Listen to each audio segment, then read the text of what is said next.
I know this is kind of controversial to say, but I think there is a major flaw in this franchise.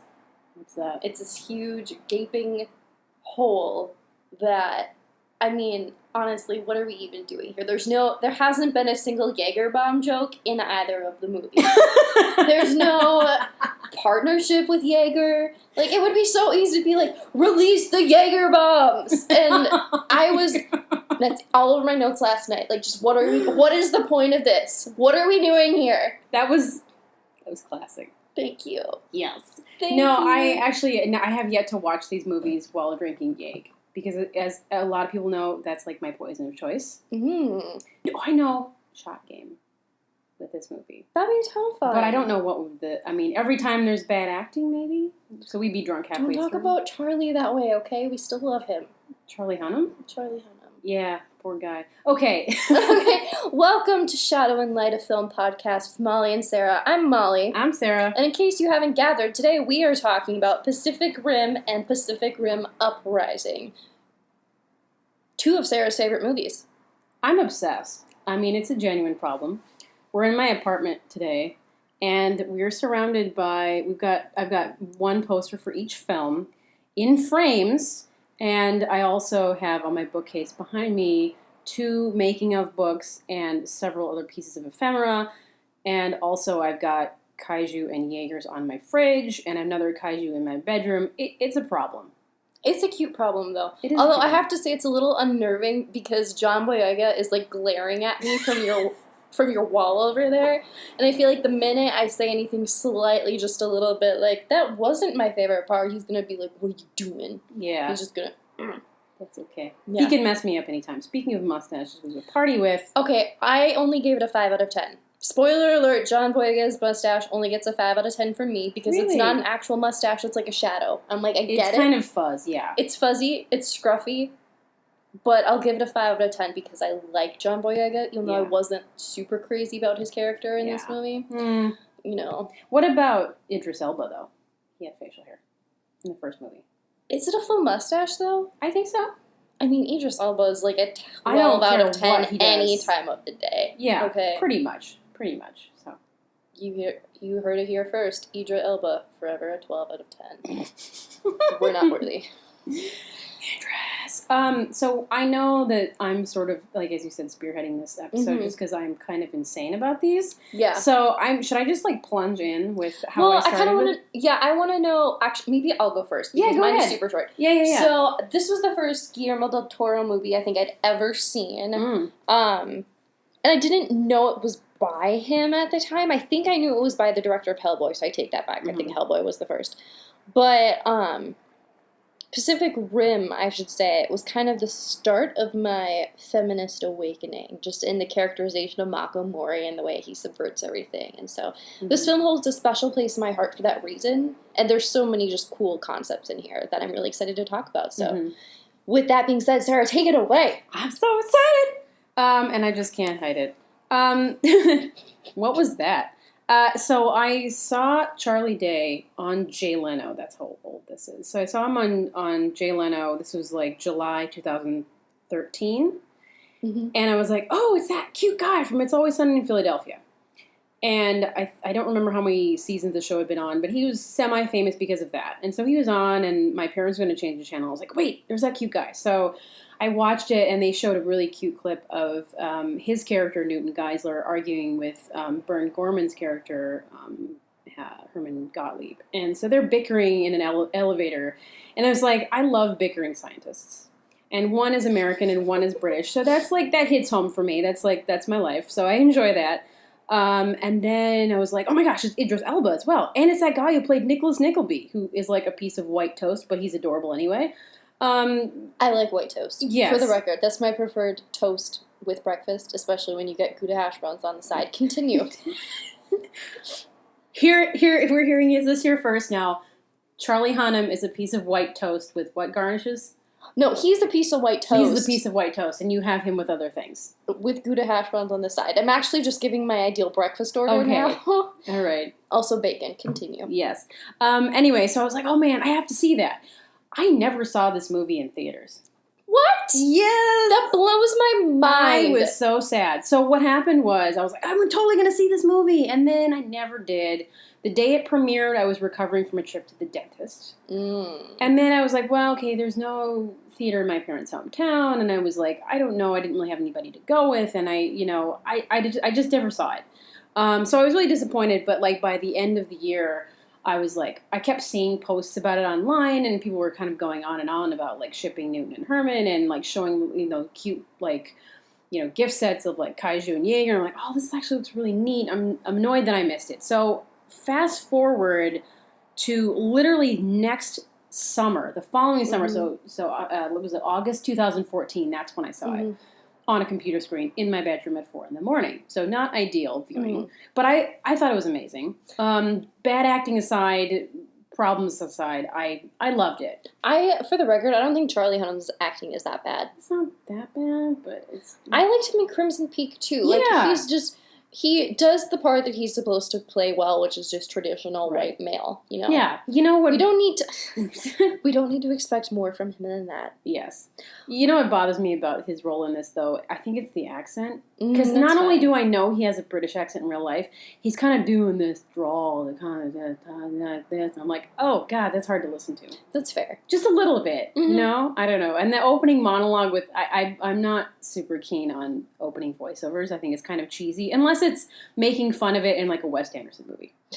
They do it really well in Shape of Water, though. Yeah, they kind of do. Yeah. Well, do they do it in Pan's Labyrinth? Is this a thing in a lot of Guillermo del Toro? I think it might be a Guillermo We're thing. going to have to watch. We're going to watch all these. Deltober. So, okay, but quick side note. Yeah. So speaking of watching movies for the first time in your bed alone, the first time I saw Labyrinth was during a rainstorm, just in my room by myself on my laptop screen a couple years ago, and I was hooked. Labyrinth. We'll talk about Labyrinth as in Bowie Labyrinth? As in Bowie Labyrinth. Oh, yeah. Potato in the trousers. Yep. Oh, my gosh. We'll be talking about it eventually because it's a great movie. I'm but excited. anyways, it's some of my fondest film experiences. I've just been kind of watching them alone in my bed and being like, this is amazing. Okay, continue. I remember when I was watching the first movie at 4 a.m, it got to the part. I wasn't. It got to the part where, spoiler alert, the tiny little premature, baby kaiju that emerges from Otachi devours Ron Perlman. And I was like, oh my God. And I'm like, oh my gosh, am I going to wake my parents up?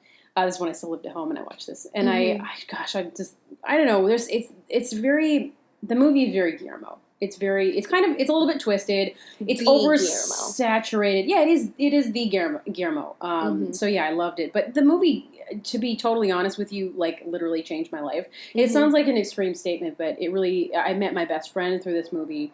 I met a whole bunch of other people. Sadly, friendships that didn't work out, but it literally changed the course of my life and the way I perceived, people and relationships and movies. And oh my gosh, it was huge. It opened up worlds for me, and I wrote more, and I wrote fan fiction, and I did fan art, and yeah, so definitely it changed things for me completely. Which is so awesome. Yeah, it's amazing that art is able to do that for people.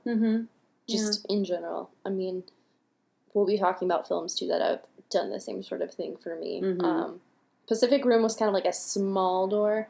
I think some of other Guillermo del Toro movies do a bit more for me than Pacific Rim when it comes to opening up worlds, but he does such cool stuff. Yeah. And I always forget that Ron Perlman is in this movie, and I love Ron Perlman because of the 1980s Beauty and the Beast TV show. Oh, that's right. I forgot he was in it. Oh, yeah. Vincent. That was fantastic. My mom and I, one summer, just when I was in high school, we rented them from the library, just watched every single episode. I was like, it's totally a mom TV show. Yeah. 100%. It's a mom romance. I'm so getting off point here. No, that's okay. I love Ron Perlman, and I love him in this movie. And he's great. He's very, most of the, and this is, I think, the major difference, one of the major differences between the first film and the second film is that the first one is Guillermo level campy. Which is totally fine. It's it's much more theatrical. The sets are much more kind of rich and busy. They're very intricate. Very intricate. Well, it's much more physically based. Yeah, like absolutely. with Hellboy too, because Hellboy you could I guess argue is kind of campy, but the CGI he just uses period is so limited, and I really like that. Yeah, me too. And when you are going from the first to the second, the second is I was watching with my family, and my mom's like, "This is like watching a Transformers movie with all the Jaegers fighting each other." Just you lose, like we just lost so much of that gorgeous physicality, even when they're drifting. Yeah. There's some cool shots in the second one, which we'll get to. Yeah. But no, I definitely have my complaints about the second one, which I'm going to get to as well. I'm a hardcore fan, so I am judgmental in a lot of ways, but I'm also do want to give the second movie a lot of credit, and others too. But just getting back to the first one, I think what's really important to note is that, like you were talking about, Guillermo being a good world builder. He creates these worlds, and what he's done with mech culture and kaiju culture, he's merged the two because he grew up with that. So he's from Mexico, he's from Guadalajara. When he was growing up, he loved mech culture, he loved kaiju culture, and that started so the first kind of mecha suit giant robot thing was a TV show for like the 50s and 60s, and I think it was called Tetsujin 28 Go or something, and I think it basically means Iron Man, technically. Something like that. But I was watching a little bit last night on YouTube. It's super cute, and originally black and white, and cute little drawings. Really, really sweet. It looks kind of like the Iron Giant or something. Stop. Yeah, exactly. And that's what he was influenced by to a certain degree, and then everything that followed after that. And then he's also blending, the original Godzilla movie and that whole kaiju culture, which is actually based on traditional Japanese culture, like old mythology about, monsters that rise from the sea and all that stuff. So he's merging a lot in one package. And so he's done an incredible job with the first film. So I have to give DeKnight, the director of Uprising, huge credit for following Guillermo. How do you do that? I mean, that's a massive task. So as much as I pick on the second movie, I still got to give DeKnight credit for doing it. For even attempting it. Yeah, exactly. And I think he did a fairly good job. And so people are kind of, complaining about the second one, how it's, campy or whatever. And I'm like, he's matching the first film in a lot of ways. To the best of his ability, like you said, it is not as physically based. The sets are not as intricate, so of course the plot's a little more color by numbers. To a certain degree, yeah. But I kind of enjoy the predictability to a certain degree. I find that super fun.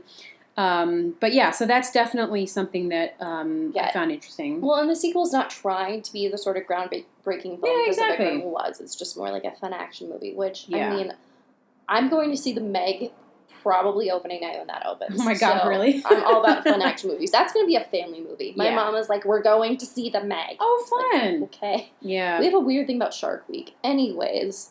Another thing, too, and I don't know what you're going to say next, but I just want to quickly say one more thing about Guillermo and his world building. So he and writer, what's his name, Travis Beacham, who I know a lot of people pick on for some obvious reasons. He's written some stuff that's not particularly feminist. But, I got to give him credit for creating, a lot of this universe as well and working with Guillermo. So the two of them created the concept of drift compatibility. Amazing. Which is incredible. And it's obviously, some of it is technically scientifically possible. They've done tests where they hook people's brains up and you can literally make the other person move their finger or something. So it's in the realm of possibility, and that's exciting to me. There's also a really great YouTube-based internet show called Because Science with this adorable guy. He looks like a surfer. You've seen it. Yeah. And he does all these amazing episodes talking about how, is it possible for things in these movies to happen? And so he does an episode about Pacific Rim Uprising. He's talking about the neural load. He's talking about drift compatibility, and he's talking about if it's possible or not. It's incredible. So guys, watch that if you can. It's really great, and it kind of goes off on a tangent than I'm talking about now. So yeah, definitely exciting concept. And there's a quote from one of the making of books along the lines of talking about how it was an attempt to visualize this internal conflict between the characters. So I really appreciate that. And that's, I think, one of the main things that I took away from the first movie is that resolving conflict is a huge deal. I just love that. If the movie didn't have drift compatibility, I don't think it would hold up nearly as well. I think without that, it's just another standard sort of action movie. And that was one of the things, because when I saw the movie in theaters, actually, I think I might have gone opening weekend with my sister. I know. And we go to all of these kind of big action, superhero, sci-fi, fantasy franchises opening weekend, because we're huge nerds like that. And so we'd always say to each other, well, we're totally drift compatible. It's like a cute little sort of thing. But it's also, I mean, what I loved about the movie is that you have these two unlikely characters being capable of working together. And I loved just what they did with Mako, which I'm sure we're going to get into more. Yeah. I like what they do with her in the second movie much less. Yeah, so massive... woman in the refrigerator, but we'll get to it. Yeah, no, but so massive spoiler alert, and you turn it off now if you don't want to hear it. Mako Mori dies in Uprising, and Very quickly, and I knew the spoiler before I went to the theater. So I was kind of prepared for it, because I'm like, I was literally I've been waiting for this movie for like 4 years, so I, like everyone else, we were all really hyped about it, so I was literally having kind of an anxiety attack in the theater, because I waited so long for this stupid movie to come out, but I knew the spoilers anyway, so I think it kind of softened the blow a little bit, but it's still hard. And, she's a fan favorite. I mean, people refer to her as Queen Mako. That's how popular she is. And recently, in some interview or other, or maybe it was a tweet, DeKnight goes, "Oh yeah, I kind of regret my decision to kill her off." I'm like, you're telling us that now? What? I mean, that's like J.K. Rowling being like, maybe I shouldn't have killed Fred Weasley. And I'm like, damn right. Yeah. Whatever your J.K. stands for, Judy. Joanna. I feel you, Joanna. I feel you. So yeah, I mean, back to Mako though. I was just looking up. It's kind of modeled after the other Bechdel test. Yeah, and this is called literally the Mako Mori test, and it was literally created because of this character, and it's at least one female character in whatever movie or book or whatever it is who gets her own narrative arc, and that has nothing to, about supporting a man's story. So that's really, really important that she has this legacy. Yeah, for sure. I completely agree. And what really stuck out to me when I was watching the movie was that she wasn't sexualized in any way. And that there was no sort of romantic resolution at the end of it. Right. Which, it was, I loved that they left it open-ended. Because it could be a connection that could turn into that, or it could just be two people that really care deeply about each other and have more of a platonic love. And that's so against the norm for action movies or genre movies, period, that, I mean, I want to see more of it replicated, and unfortunately it hasn't really been picked up quite as much as I would like. No. Do you kind of want to walk through the plot of Pacific Rim 1? Yeah, I mean, I don't have any notes about it, but, just walking you through it. So, basically, it starts out with this voiceover with Charlie Hunnam talking about how, I grew up in, I was only, like, a teenager when the first kaiju landed, and so then he and his brother find out they're drift compatible, and they're these, hotshot Jaeger pilots, and they Emphasis on the hot. Yeah, hot. By the way. And they both are, super hot. And I was sad that Yancey died. I'm like, no, he was so hot. Why?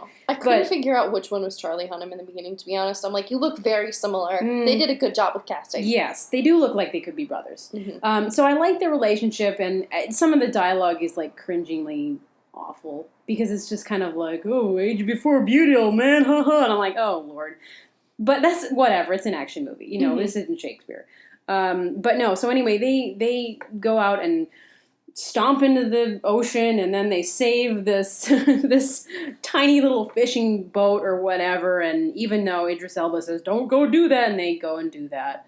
So they save this little shipping vessel, and then suddenly a big giant kaiju comes up out of the water, and they punch it, and there's a big fight. And at one point,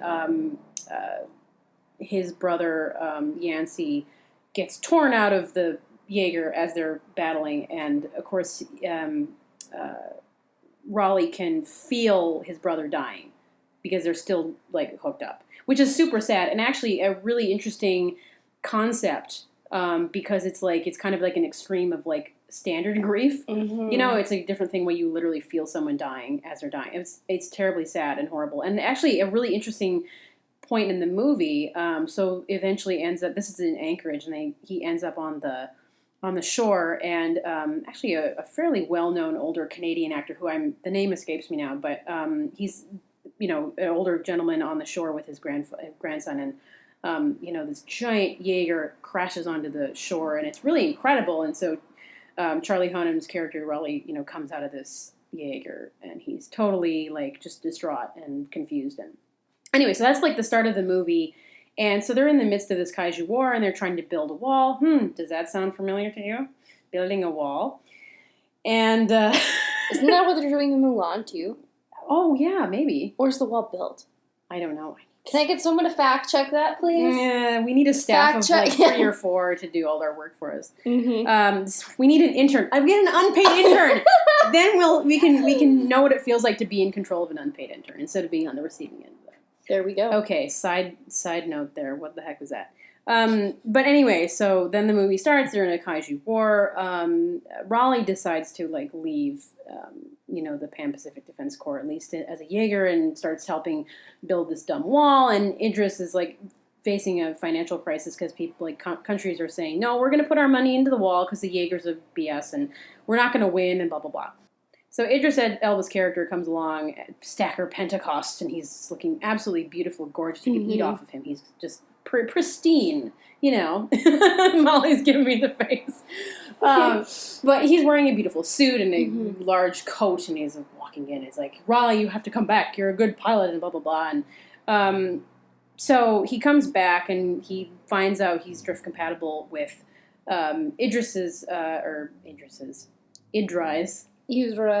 don't know. Mr. Elba's. So Pentecost's daughter, played by Rinko Kikuchi. So, it's interesting, though. I want to jump in really quickly. Yeah. About the experiencing death through the neural connection. They don't do that in the second one. No, they don't. Now that I think about it. There's really not. There's less depth. And of course, the only person that dies in a Jaeger is a person of color. It's like, okay. Yeah, that's annoying. Really? Okay, anyways.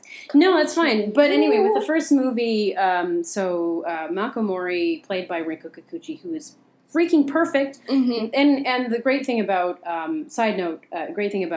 Guillermo's movies, that there's a mixture of languages. There's never just one language. There are other languages spoken in this movie. You get Japanese. There's, I believe, some Chinese at some point, so some Mandarin is being spoken by the Wei pilots. There's Russian being spoken by the Russian pilots. There's a mixture, and there's some subtitles, obviously, but there's a great mixture of languages, and I think that's really important, that he has this inclusivity, this diversity. It's really important.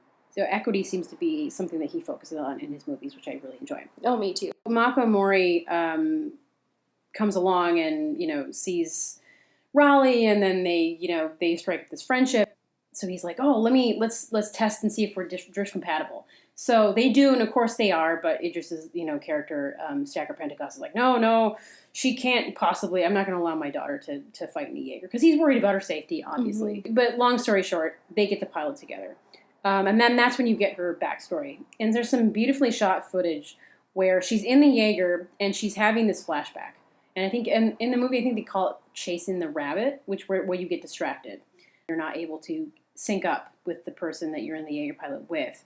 And so she has this flashback from her childhood where she loses her parents to, the kaiju are attacking her city, and she's got one shoe on in her hand, and one shoe on her foot and one in her hand, and she's walking through the streets, and she's crying. Really sad, incredible acting by the younger actress, who, as a tiny little Mako, just completely distraught. And so she's having this flashback. She feels like she's literally there.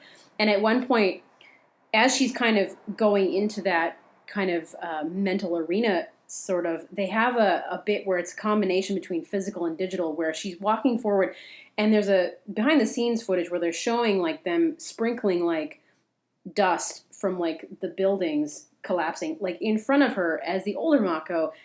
And it's amazing how they show that. So they have this physical reality that's part of that scene. So for her, it's very physically real. And to show that physically real for her is really incredible. So she essentially steps out of the Jaeger into her nightmare. They reconnect and they figure it out. But they eventually fight all these kaiju. And I love the kaiju. I think they're really cute. And I know they're terrorizing Earth, but they're so adorable. That's how I feel about Godzilla and King Kong. So look, we love monsters. We love it. That's fine. Another thing, too, and this is like a theme that kind of comes up in the second movie a little bit, but especially in the first one. So Charlie Day's character, Newton Geisler, who is the kaiju expert, he finds a way to drift with a piece of kaiju brain. And Stacker Pentecost is like, no way, I'm not letting you do this, you're going to kill yourself. But of course he does it anyway. So he drifts with this little piece of kaiju brain and figures out that essentially proving his theory that all of these kaiju are cloned and they're being controlled by these beings called masters. In the second movie, they're called precursors. Yeah, so it's why they decided to change I have no idea. But anyway, so in the first movie, they're called Masters, and so he's essentially proved all this again. And so Stacker's like, okay, I guess you could drift with another kaiju. That'll be totally fine. Go and track down this seedy guy who specializes in like kaiju remains and selling them on the black market. So he goes in search of that guy. But one of my favorite scenes, it's probably my favorite scene in the first movie, is where Herman finds Newton on the floor, essentially having a seizure from drifting with the kaiju. And it's an amazing scene and very emotional. And I remember reading that Guillermo del Toro really pushed Charlie around, like almost physically, and just like really made him super emotional during that scene, wanted to get every ounce of emotion he could out of him for that scene. He does an incredible job. It's an incredible dramatic scene, and as a guy who kind of specializes in comedy, to see him do this is really astounding. So I honestly think he should have won a award for that. He's proven that you have to, he's going to link up with kaiju again and figure out more information and figure out a way to get through the breach, which is the part underneath the ocean where they're literally coming through. It's the portal to their other world.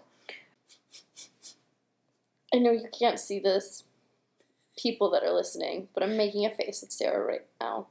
So you're talking about a breach, and then I can't stop thinking about annihilation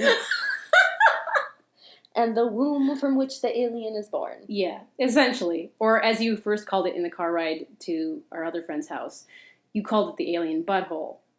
So that's what it looks like. It does. Oh, so boy. This is God. There's always a portal that is some sort of birth analogy. Or portals or poop always analogy. Birth analogies.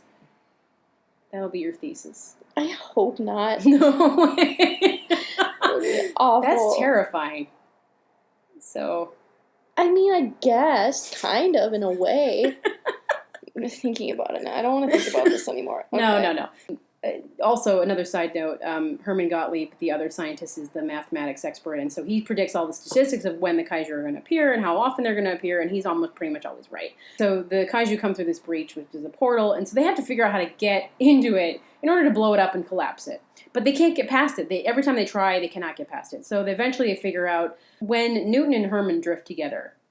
Newton is about to drift with another kaiju brain, and Herman's like, yeah, this neurologue could probably kill you. Let me help you. Newton turns around and is like, oh, you would do that for me? I mean, you would do that with me? And it's really sweet. And so they drift with this tiny kaiju brain, and they both see, oh, yeah, okay, the way to get through the portal is to hold on to a kaiju and literally go through it, through the breach, holding on to a kaiju, because the kaiju have, like, basically what is like a barcode, essentially, to get through the breach, and only they can get through. So it's it's a remarkable concept. It really is. So anyway, that's how they figure out how to get through. It's pretty sad, though, because then Stacker Pentecost basically dies, blowing up the breach. It's very, I wouldn't say hard to watch, but even if you know it's coming, you're like, oh, not this part again. Right. Yeah. So I want to hear your thoughts about the first movie, and then we'll get on to the second movie, because, I mean, I tend to look at these movies through rose-colored glasses, so feel free to tear them apart and tell me what you honestly think, because I have more complete thoughts about the second movie just because I did watch it last night, and I was able to sort of think about it in context. I mean, in terms of the first film, and really in terms of a lot of Guillermo's films, what always sticks out for me the most is the cohesive aesthetic of the film. Just the way it looks. Like I mentioned it earlier, but the physicality of the way they're strapped into these machines and moving is just the coolest thing. And it's very visceral. It is very visceral. And this was really smart action science fiction movie because it tells a human story, if that makes sense. Because there's a lot of popular culture science fiction stories that tell these really grand narratives, and unless you have the perfect combination of director and writer, it doesn't really work as well. Like, the landing just doesn't stick. And it really sticks here, because I think the scope for being in this world, Guillermo does a really good job of keeping the scope in the human relationships, and that's what ultimately makes all these other movies that we watch work. The bigger franchises. I mean, as much as we love the Star Wars universe, it's Luke and Vader. That's the conflict. That's the relationship that we're invested in. Mm-hmm. Lord of the Rings, we're in Middle-earth, but it's the companions that we're invested in. Mm-hmm. Like, I think it's just a mark of a really good story and something that I think a lot of genre films miss out on in their sort of quest to be this big summer blockbuster sort of thing, which is what I think Pacific Rim 2 falls into. Mm-hmm. Mm-hmm. It's a very, like I said, it's very sort of a color by numbers plot, and it's trying pretty hard to kind of cover all of its bases. Mm. And because of that, you don't get the emotional resonancy of the first movie, which again, it might not have really wanted to do anyways. Yeah. But I just think Pacific Rim, like all of Guillermo del Toro stuff, is really special for that reason. Yeah. And I don't know, I think that there were more action genre films like that had, I don't want to use the phrase strong female characters, but had distinct female characters who had their own arc, who had their own story, who were heroes in their own right, who got to play the sort of quote-unquote typical masculine hero role that's normally delegated to the man, which, I mean, I think we get in Wonder Woman. I think that's kind of it at this point. Yeah. Just because a lot of the other franchises are just very ensemble-heavy, and they're all male ensemble-heavy. Yeah. So what did you think about Amara's character in Uprising? I liked the actress a lot. I didn't have an issue with the character. I liked her a lot. I think the film really tried to make her kind of another Mako Mori with the tragic father backstory. And they don't really give any explanation for how she's able to do the things she's able to do in terms of building Scrapper and things like that.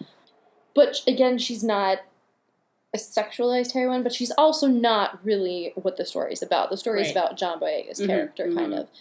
I can't help but feeling that the second film would have been stronger if it had been John Boyega and Mako Mori being the ones to take on the kaiju at the end, having it be kind of more family-based than these two random people who have this very bizarre relationship where one moment it's like mentor-mentee, and then the next it's like they're like snarking with each other, and I'm like, there's something called tone consistency. Tone consistency? What's that? They don't have this in this movie. Yeah, I know. I know. Yeah. In retrospect, I mean, I did enjoy their relationship the more I watched the movie, and I went to see this 6 times in the theater.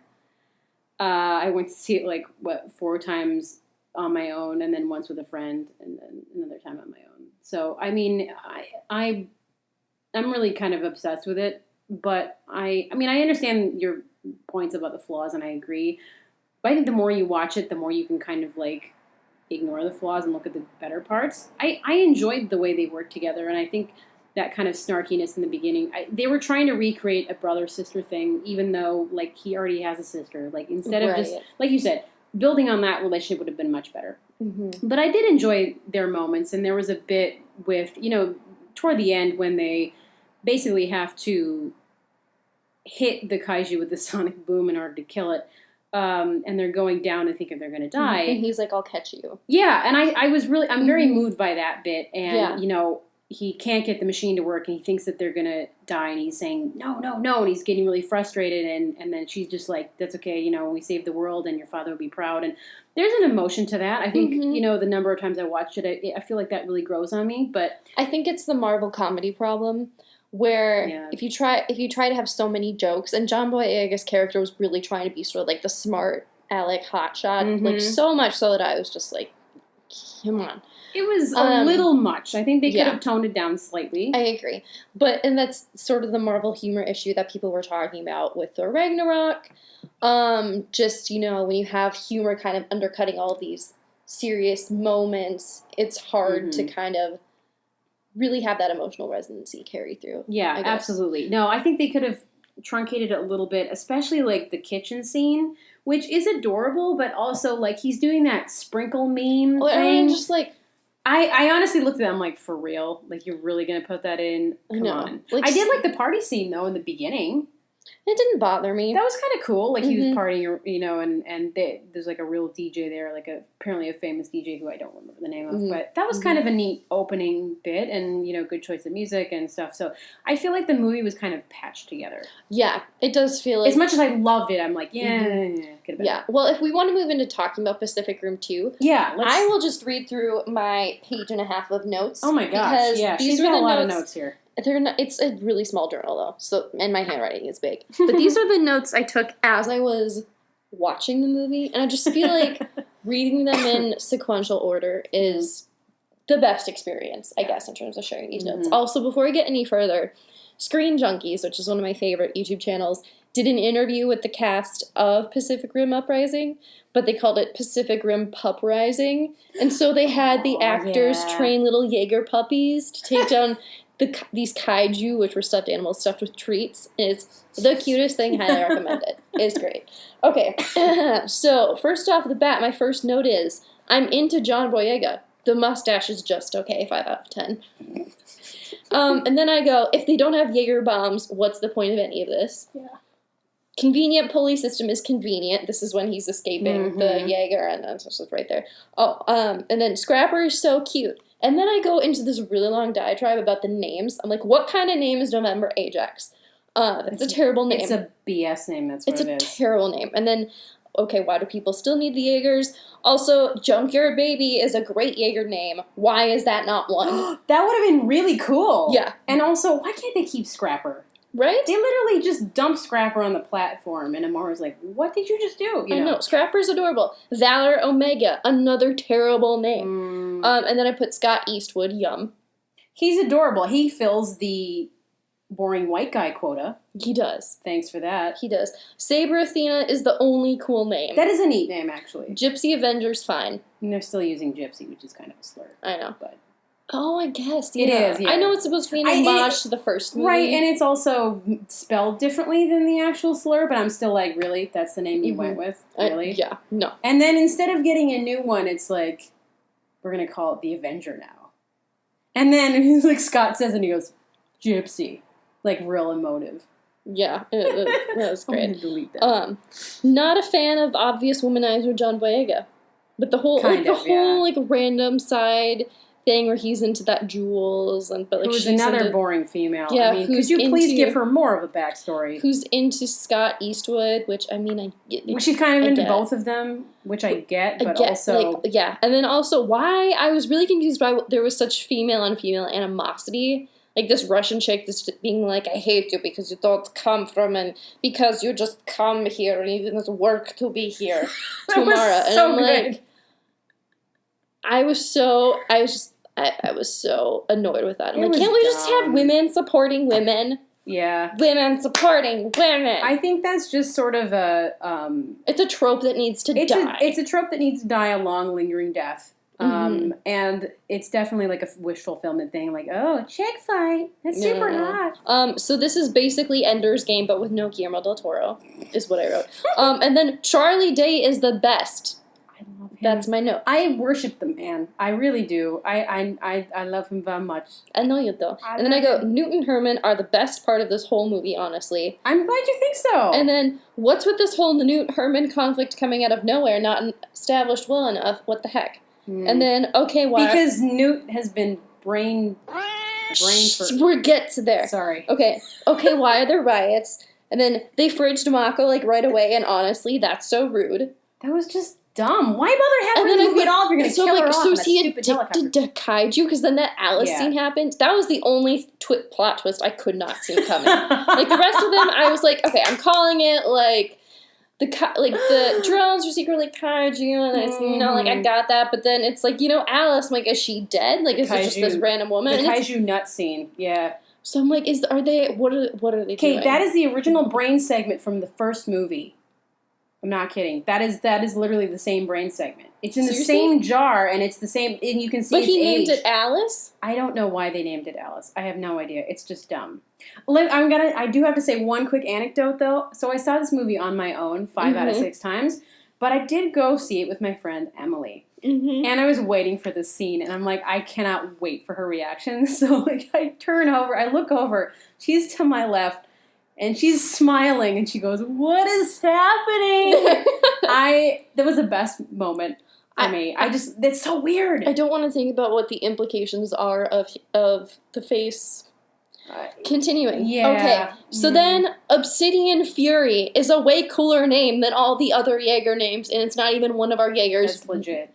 And I'm like, what about Scarlet Death? That's a cool name. Okay, colors and emotions. Pink Suspicion. Like, oh, Pink Suspicion is great. I like that one a lot. Crimson Jackrabbit. Ooh. Now we're bringing in some animals. Okay. Crimson Jackrabbit, or it could be a sex Marigold. toy. Marigold Empathy. Now I'm really struggling to find emotions right now. Okay. And then I go, no, Charlie Day, why? In all caps in my notes. When you find out, gasp. And then the breach colors are so pretty. This is the kind of hard-hitting analysis I'm doing of the film, you guys. And then gendered Jaegers. My sister pointed this out. She's like, why does Saber Athena have boobs? I'm like, that's an excellent question. She's very hourglass figured. Kind of, yeah. I don't know. Yeah, and then I go, still no Jaeger bomb jokes. What is the point of this franchise? Yeah. The arc whip shot is pretty dope. That's pretty incredible. I love that. I was like, okay, I know they're gonna die, but this is a great shot. Oh my god! Teenagers are gonna die, but okay, for the aesthetic. Yeah. I would give my life for the aesthetic. The rotating gun mechanic on Gypsy, though, also very cool. Yeah, I love it when that Russian chick screams. That's my favorite. Yeah. Charlie Day's meta commentary is not helpful as he's watching the thing happen. I'm like, eh. That's just Denight letting Charlie do what the hell he wants. I know, verbally. Charlie, you could have done more though. It's just, yeah. And then, why you gotta F with Saber Athena? She's my girl. And then sword consistency people, because there was one shot where Gypsy had 2 swords. Yeah. And then Gypsy goes back to having 1 sword, and I'm like, does no one else seeing this? And they were like, I don't know. I'm like, they're just consistent. The other one's in the shop, I guess. I guess. Neural handshake. Great phrase. Scrapper is the best, in all caps. Scrapper. Escape pod failure, of course. There has to be an escape pod failure. I mean, that's just a given. Yeah, and then, again, Scrapper is the best. Yes. And then I said, Godzilla should have shown up to kill the kaiju, hashtag crack pitch. And how did they not have severe head trauma from the landing at the end of the film? And then, snowball fight, 3 question marks. And then, sequel, maybe.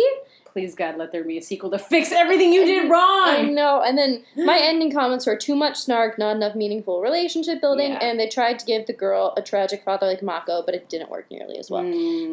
So that is my hard-hitting review. So basically you hated it. No, what did you think of Li Wen-xiao?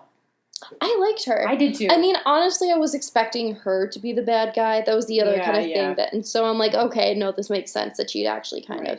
Which... If she had been the bad guy, would be cool, because there's, coding white clothing with someone that's evil is very interesting and not done frequently. Yeah. And I would kind of like to see more of that, just mess with the binary. Yeah. But, no, I really liked her character and the way she was able, and the way she does Scrapper at the end. Right. Yeah. I just added a welding machine to this. This is totally fine. Yeah. Yeah. No, I enjoyed the film. Yeah, I like her a lot. Good addition of a character. I mean, if you're going to add anybody. It's nice that it's a woman of color. I agree. I just only wish they hadn't gotten rid of Mako. God, it was so dumb. I know. Like, why? Pointless. I know. And then they, what's his name? Marshall. Yeah. Played by that terrific actor. I've forgotten his name he dies too. I just I mean, I knew he died because there's a shot in the trailer where you see him screaming, he gets it because he's by the window and the whole thing. Yeah. I think they did do some really nice stuff with weird things in this movie, aside from the mind humping of kaiju brain bit. There was a really, I did enjoy the whole, kind of kaiju bits inside the kind of, what are they called? Help me out. Inside the Jaegers. Yeah, but they're the drones. Yeah, the drones. No, that was I kind of really like cool. that. The whole kind of they're kind of going rogue. I thought that was really exciting, actually, and I found that delightfully creepy. And I feel like that was something that Guillermo would have enjoyed, or at least maybe he would have done. Hey, maybe it was his idea. I know he worked on a little bit. He did some of the treatment for the Uprising script. Yeah. Okay. But then at some point he goes, "Oh, I want this movie to be yours." I'm like, why would you hand this off to anybody? Please. I know. So It was a fun movie. I enjoyed it, and I was watching it, like I said, I was watching it with my family, and they were like, yeah, I mean, they were like, it's fun. Like, it's, it's kind of fun. It's just, it definitely doesn't ascend to the heights that Pacific Rim ascends to at all. It definitely stays kind of in that B movie, whereas Pacific Rim, as with, I think, most of Guillermo del Toro's work, like, straight through the A-grade ceiling. Yeah, for sure. How did you feel about the whole Newt and Herman thing? Like, the way that they dealt with Newt's character, just because I know you love those characters so much. I love them. Herman, I loved Herman in this movie. I was glad he got to just be a little hero. I'm so happy. He's the greatest. I think, various people have asked me, why do these movies mean so much to you? And a lot of it centers around Newton and Herman, because I feel like, in a way, they're kind of two halves of my own personality. So I really connect with them both, and I feel like I just identify with them very much. And I really love them. So in this movie, I'm so excited to see them again. It's annoying because basically Newton is sort of possessed through the whole movie. You get to see bits of him, like you get to see sort of his personality kind of comes out a little bit here and there. But he's clearly, under the control of the precursors, and that's really sad. So I really hope they do a third movie to resolve that. God knows what's going to happen. So I would love to see that. There were some really great moments of acting between the two of them. I thought they did a great job because it's those two. I think their scenes that just period, even separately, they were the best. They did the best job acting-wise in the film, I think, out of everyone. Yeah, I think so. Which kind of blows my mind because John Boyega is kind of a big deal right now. Right. But they were just... there's just such a difference in the level of performance they were giving versus everyone else in I think the cast. It's because DeKnight doesn't maybe demand as much from the actors as Guillermo does. I think Guillermo, he wants as good, he gets as good as he gives. And he works really hard. Like the first movie, Charlie Day, even like behind the scenes interview was like, this guy, does he even actually eat or sleep? He's just like working so hard on these movies. Yeah, and he always pulls incredible performances out of actors. Even actors like... You're not the world's biggest fan of Charlie Hunnam's acting. Honestly, I've only seen him in Guillermo del Toro movies, but he pulls good performances out of him. Yeah, he does. Yeah, I got to give him credit for that. So, I mean, DeKnight, I think he lacks a sort of personal connection, and I think the reason that Charlie and Byrne were so good in the movies because a lot of times they got to work together, and they click as actors, and they work together a lot, and I know Byrne Gorman has said stuff about how he enjoys working with Charlie because Charlie is willing to like experiment and try stuff and just like see what works and what doesn't. And he's really, he's very professional. And I think, Byrne Gorman enjoys that too. And Byrne Gorman has been in a million different things over the last, 10, 15 years. So, when I first saw him in that clip from the first movie, I was like, oh my gosh, it's that guy from Torchwood. Yeah. So I love him. I thought he's amazing in this new movie. And they could have had even more screen time. And there's a couple fun deleted scenes too. And my favorite little deleted scene was so they discover that I think it's Obsidian Fury, the one that they discover has like kaiju brain in it. When they see this giant lump of flesh, there's a deleted scene where Herman goes, I am going to need a chainsaw. It's so cute. Your accent was perfect. Thank you. Too. I didn't even try. But it's such a cute little moment, and man, if that was in the movie, that would have been even funnier. So I think I don't think that DeKnight was willing to be as kind of brave about things. Like he wasn't willing to be Guillermo enough.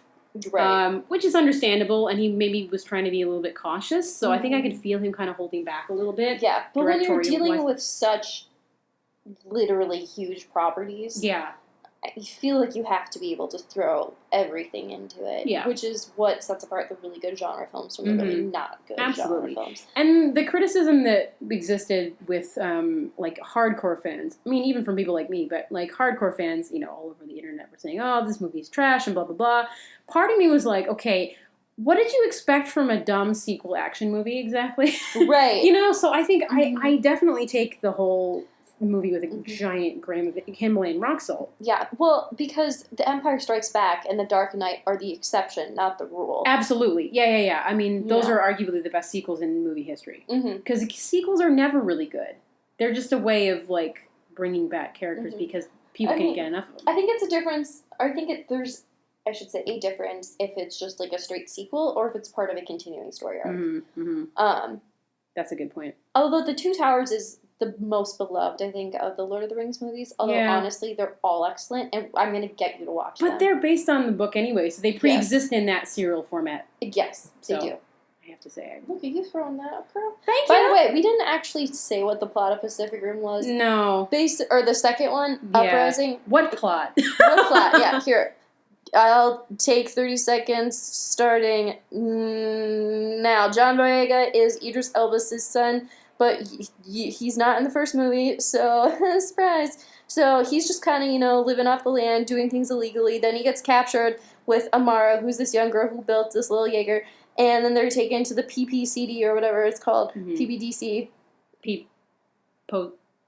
It's great. It's a great acronym. It makes me happy because it starts with PP. Pan-Pacific Defense Corps. I should know this. There it is. Anyways, and so then guess what? The kaiju are back, and they come back because it turns out Charlie Day has an alien in his brain that's telling him to do things, and Charlie Day works for this Japanese company that's building these drones, so they don't need to use Jaegers anymore, and the drones can be operated remotely, but it turns out that there's just a bunch of kaiju inside the drones, and so when the drones are unleashed, they create another breach, and then this giant kaiju comes out that's actually 3 kaijus, that's actually a giant kaiju, and then all the Jaeger pilots die except for the kids, and then John Boyega and Scott Eastwood, and so they all have to go and fight, and then Scott Eastwood gets injured, and then one of the kids dies, and then the girl that John Boyega was with at the beginning of the film, who he is drift compatible with, this is way over a minute, I'm sorry, and him go in Gypsy Avenger, and they jump into the sky so then they can slam down on the monster and destroy it, and then you think they're going to die, and then guess what? Scrapper's there, and Scrapper saves them, and then the movie ends with a snowball fight.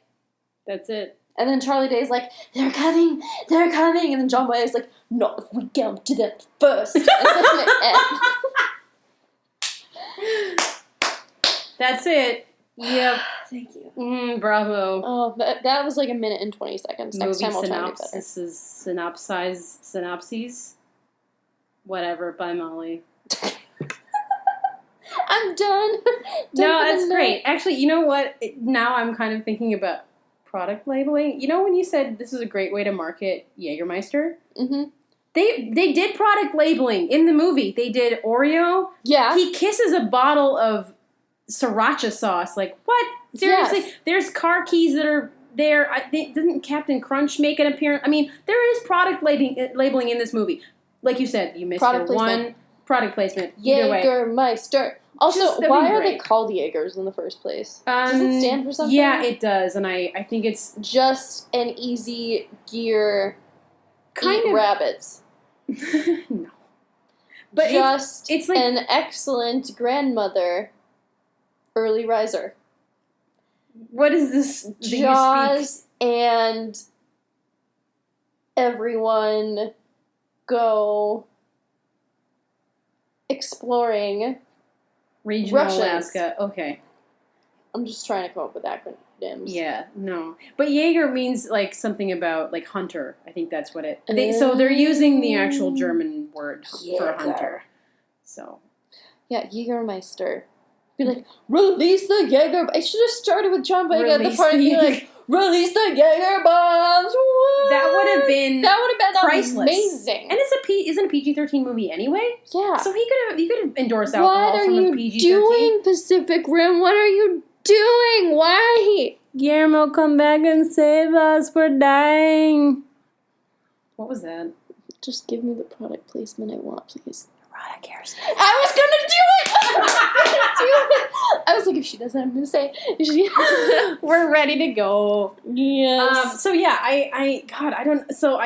People ask me, why are you obsessed with these movies? And I literally have no idea.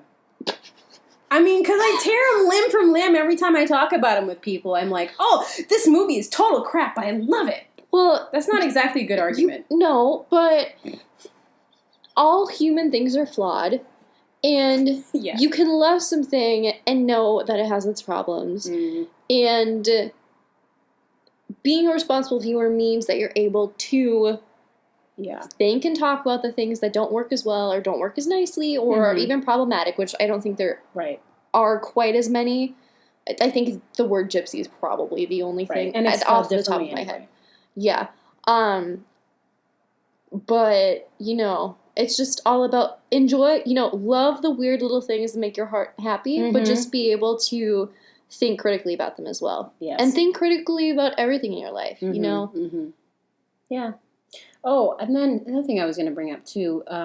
So speaking of the whole ship thing, which I know not everyone's into, but I find interesting, Charlie Day actually has publicly made comments about the ship, which I find interesting. And I was actually watching some of the red carpet live, and a woman from IGN approaches Charlie Day, is like, you know, what's been doing for the last 10 years? And at one point, Charlie Day literally says that he misses the man he's in love with, meaning Herman. I thought that was very sweet of him to say that. He didn't have to. A lot of guys who hear about a ship, they're like, you know, they laugh it off or they think it's dumb or whatever. But, you know, he's actively supporting it. And then later on in that little short interview, he even says, well, it informs the character and I think about that when I'm acting the role. And so I thought that was really interesting and you know, kudos to him for that. Robert Downey Jr. does that too, though. Yeah, exactly. His Valentine's Day post, it's like, Happy Valentine's Day, all shippers. And it's him with Gwyneth Paltrow and Chris Evans and then Don Cheadle.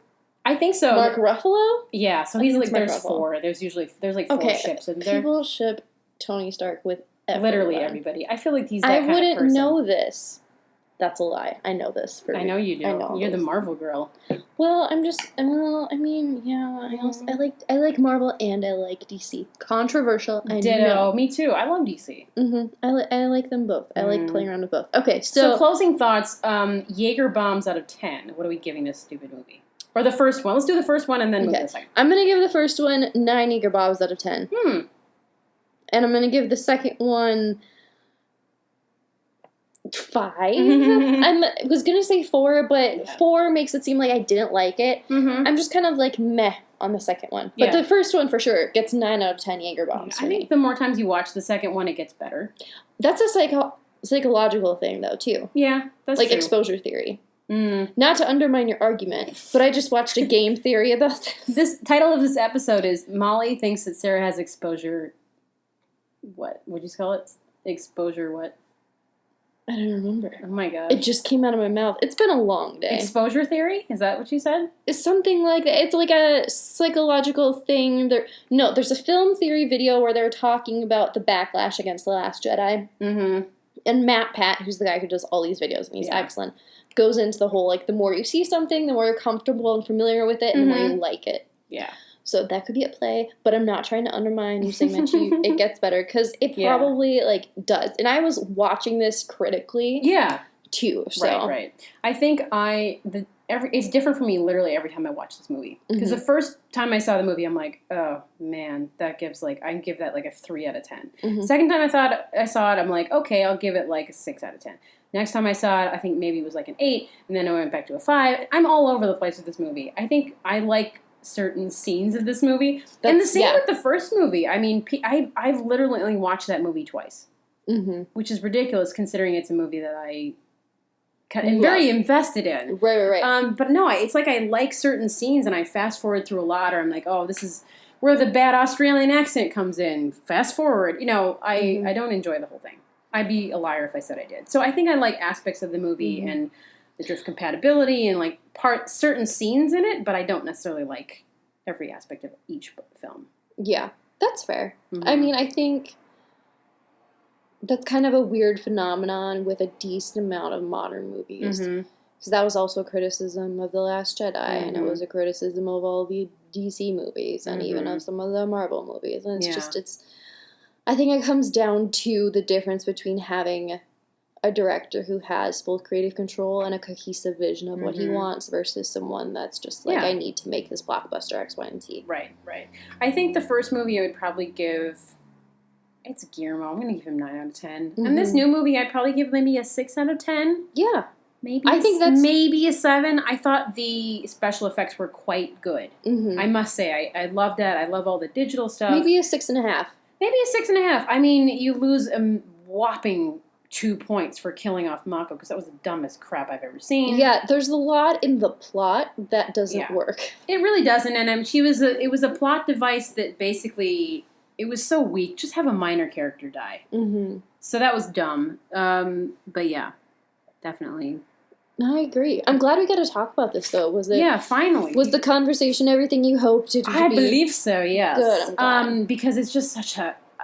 when I recommend these movies to people, I always preface it by saying, oh, they're weird, or the acting's bad, or it's kind of dumb, or don't be afraid to tell me if you absolutely hate it. Because they're really... It's not a deeply... In some ways, it's not as deeply personal as, like, say, my favorite movie. If someone said, oh, they hated Flight of the Navigator, which is my favorite film, I'd be not insulted, but I'd be like, oh my gosh, how can you not see that that's perfect? Mm-hmm. But then a movie like this, I'm like, yeah, it's totally fair if you don't like it. Really. Okay. Do you have a favorite movie? Yes. Yes. I have like a top 10 list because I love films in so many different genres. Mm-hmm. But the films that I would watch every day for the rest of my life, I mean, it's a tie between the Lord of the Rings trilogy and the Disney Beauty and the Beast, like the animated version. No way! Because the Disney Beauty and the Beast was my movie of my childhood. Aww. I just related to Belle so much because I was bullied for being kind of a nerd and I read all the time. And just the incredible storytelling in The Lord of the Rings, and we have to watch these movies. Oh, yeah, absolutely. Just the rendering and the amount of detail Peter Jackson puts into creating this entire world. Mm-hmm. And the makeup and the special effects hold up even after all this time. Mm-hmm. And, you know, I mean, yeah, I would have to say those are my favorite. And so I am when people are like, yeah, I don't really like Lord of the Rings, or like Beauty and the Beast is about Stockholm Syndrome. I'm like, how dare you? Stockholm Syndrome isn't a thing. It's not. It is, but not in this movie. Well, no, it's like actually one of those pop psychology things that's been sort of disproven. Oh, really? Mm-hmm. Mm-hmm. Anyways, but I see what you're saying. But yeah, I mean, if you haven't seen the Pacific Rim movies, it definitely makes for a fun movie night, I think, putting both of them on. So, would recommend. And this is episode 4.